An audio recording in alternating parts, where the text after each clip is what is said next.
So we kind of know what happened on TNT last night, don't we? Chances are that you're here right now because you're an ardent NXT fan, you clicked the wrong video, or you're one of those oddball eccentric types who hate what I do but continue to watch videos that I'm in. Either way, I love you and I'm glad you're here. Let's stop peering through the blinds at the neighbour's new purchase because we've got a war to get ready for. This is NXT Graded.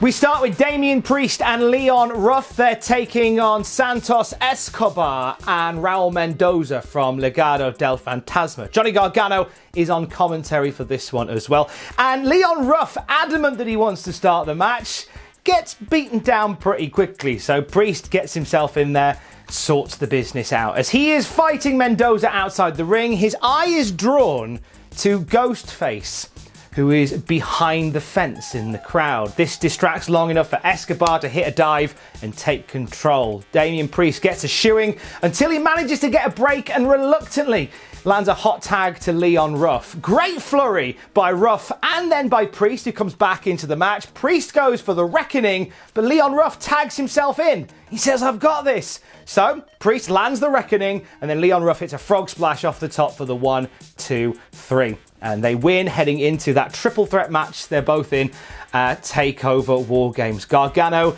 screaming at both of them, reading them the riot act from the commentary table. And behind Gargano is two other ghost faces.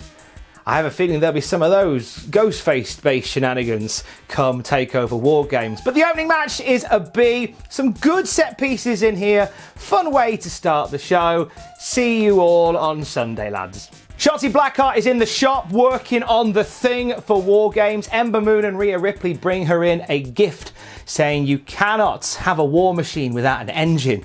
We don't see what they're looking at. There's a blinding light coming from it and Shotzi says she's in love. She says, let's get ready for war. So guesses in the comments section down below what that could be. Maybe they've captured a dying sun. I don't know. We then get an NXT special look at the Undisputed Era. This is shots of Undisputed Era on a night out, dressed to the nines, talking about the old days and reflecting on, you know, what's been happening lately and then promising to batter Pat McAfee and co. And this is interspersed with shots of Undisputed Era's dominance over the years in NXT. At the end, Adam Cole proposes a toast to Pat McAfee because he is so clever yet so stupid. Ting, ting, ting. See you on Sunday, lads. We hear from Team Candice. They're in their pomp this week because they've beaten up Shotzi Blackheart and her friends. There's nobody for her. Rhea Ripley and Ember Moon got beaten up. Io Shirai got beaten up. Oh, it's going to be a cakewalk. They're going to beat up everybody at WarGames, but they're going to gain the advantage in the main event tonight when Raquel González takes on Shotzi Blackheart in a ladder match. Then back in the ring, it is August Grey taking on Cameron Grimes. Seeing more of August Grey's character coming through here. We're going back to that synthwave persona that we loved from him back in the Green days. This is a short showing for August. Hits a nice springboard crossbody at one point. That was nice, but Cameron Grimes wins in a couple of minutes with the cave-in. After which he pulls out a strap similar to the one he's going to be strapped with Dexter Lumis to TakeOver WarGames, wraps it around August's hand and starts whipping him until he falls out of the ring. He then starts pulling the strap back into the ring, and as he does, August is gone, but Dexter Lumis has replaced him. Cameron Grimes panics, gets battered, and runs away. And we'll see you both, you guessed it, on Sunday, lads. It's a C+ for this match. Just a showcase for Cameron Grimes. Just a bit of a tune-up here. Nothing major to write home about. And a little bit of a showcase for August as well. Jake Atlas versus Tony Nese next. Nese getting an early advantage, being the more powerful one. That is a word, shut up. A more powerful one over Jake Atlas. While the match is in progress, we see a car pull up and Pat McAfee's lads get out. They've arrived and we'll be hearing from them very soon. Tony Nese keeps cutting off Jake Atlas's comebacks, at one point dropping him neck first onto the ropes, but missing a springboard moonsault. Shortly after this, Atlas lands a complete shot and then hits the Rainbow DDT for the 1, 2, 3. After the match, he speaks to Mackenzie Mitchell, and Jake Atlas is ready to take this momentum back to the Cruiserweight Championship. He wants another shot at Escobar's gold. This match was a C+ once again. There wasn't much to it. It didn't feel like there was a lot of energy behind it, but it was a good enough match. It wasn't a terrible match.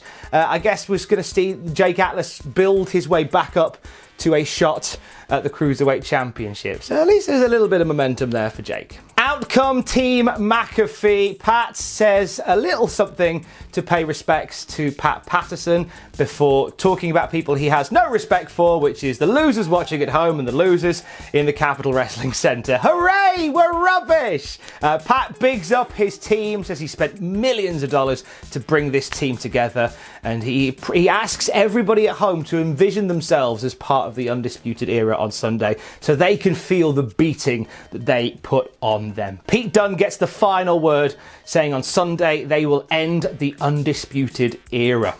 Lovely stuff. And Pat McAfee says something, but I'm going to class Pete Dunne's words as final. B+ for this. Pat McAfee is so good as just this a-hole of a heel. He's played it so well. Little nod to Hulk Hogan in there when they talked about going back and looking at the old days, brother. I thought that was a nice little nod there. He knows his stuff about wrestling, and you can see the passion he has for wrestling in his promos, in the way that he delivers them. There's the makings of a great heel in Pat McAfee. At the moment, he's a very, very good heel. He could become an excellent heel in next to no time. Xia Li and Boa are still in this lockup with their leader and the master, and they're being told to put their heads underwater, and they're in a lot of distress as they're doing this, as the master tells them to keep putting their heads under again and again and again.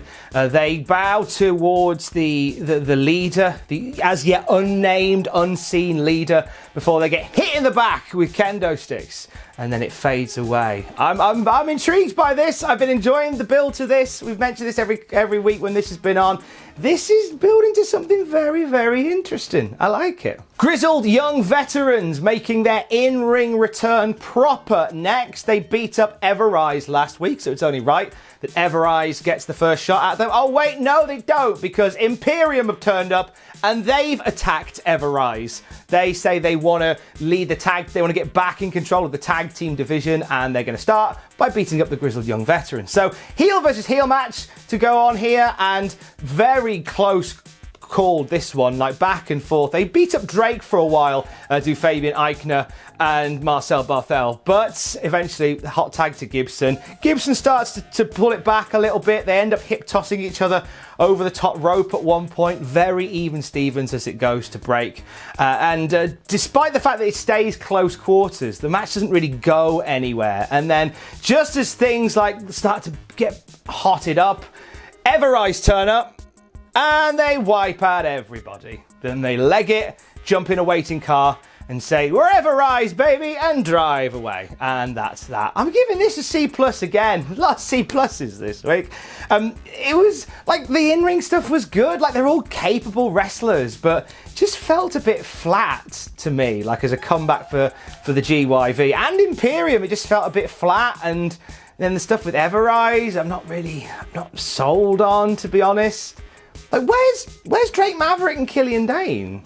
I don't know, where are they gone? We were building something cool with that, and then it's now been, 2 weeks since we've seen them, and we're doing this instead? Have I missed a meeting? I don't know, but this wasn't the auspicious comeback I was hoping to see from the Grizzled Young Veterans, or Imperium for that matter. So, yeah, it was good. It was good. Could have been better. Back to school with Thatcher's Thatch-Can Academy. Timothy Thatcher still passively aggressively hurt from last week, getting distracted by Ciampa during his match and leading to a loss to Kushida. Today's lesson is on distractions and how to avoid them. As he turns to face his student, he sees Tommaso Ciampa is now in the ring, stood there waiting to learn. He gets in the face of Thatcher, and then Thatcher ends up losing his cool, taking Ciampa down, but Ciampa gets on top of him, and then Timothy Thatcher's student jumps jumps in and attacks Ciampa. After all this goes down, Thatcher beats up on Ciampa outside for a bit, gets him back in the ring, puts him in the front face lock and puts him to sleep, just like chokes him all the way down and then heads off. Backstage after the break, Timothy Thatcher says he taught Ciampa about distractions and on Sunday he'll teach him about respect. That is a match that's been added to WarGames. We're going to see Timothy Thatcher versus Tommaso Ciampa.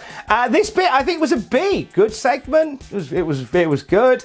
I like the setup for Ciampa and Thatcher. I think Thatcher getting the upper hand going into Sunday is a nice little wrinkle I wasn't expecting. This was good. This was good. So we come to main event o'clock. It seems like a very pacey show this week. It's Raquel González versus Shotzi Blackheart. WarGames Advantage ladder match. On platforms, we have Team Candice and the early stages, the still building Team Shotzi. They all watch on as this match gets underway.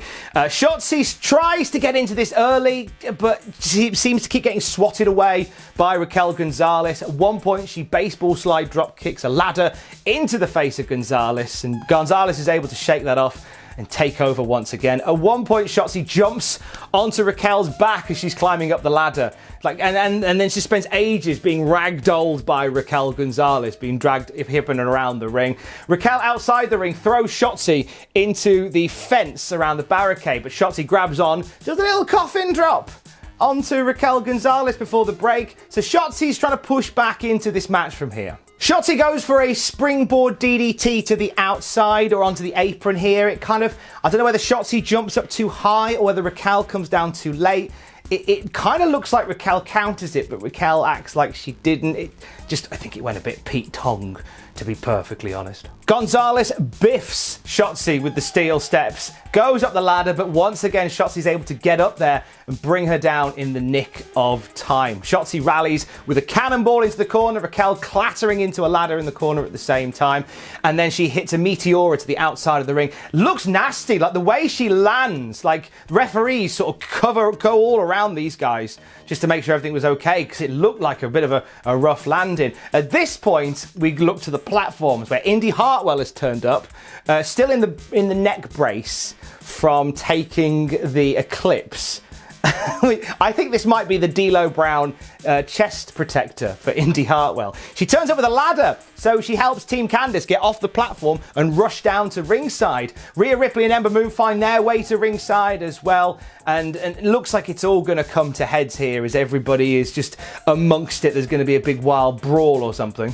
But as all this is going on outside the ring, Indy Hartwell is in the ring setting up the ladder and she's climbing up. Shotzi manages to hoof her with a kick to stop her. Raquel González turns up, clothesline Shotzi Blackheart, and it looks like Raquel has got a nice, clean run to the top of the ladder, and then a wild Io Shirai appears, springboards off the rope into a sleeper hold onto Raquel, who's on the ladder, brings Raquel all the way down, manages to get Raquel out of the ring, and then hits an over-the-moonsault onto everybody outside the ring, all of Team Candice, all of Team Shotzi, all get the over-the-moonsault, but Shotzi Blackheart, because she was on the other side of the ring, didn't get any of that, so she climbs back into the ring, up the ladder, grabs the briefcase, and Shotzi Blackheart gets the WarGames advantage for this Sunday. And at the end of the show, we have Team Candice outside the ring, and then in the ring, Shotzi on top of the ladder, Rhea Ripley at the bottom, and on the one side, Ember Moon, and on t'other, Io Shirai. Thus completing Shotzi Blackheart's team for TakeOver WarGames. B+ for the main event. These guys worked really hard. A couple of the spots didn't land, but this was still a very good match and a nice creative finish as well. I like Shotzi springboarding into the sleeper. I thought that was really cool. And I'm really up for this match now. Like the hype going into Team Shotzi and Team Candice has been really good.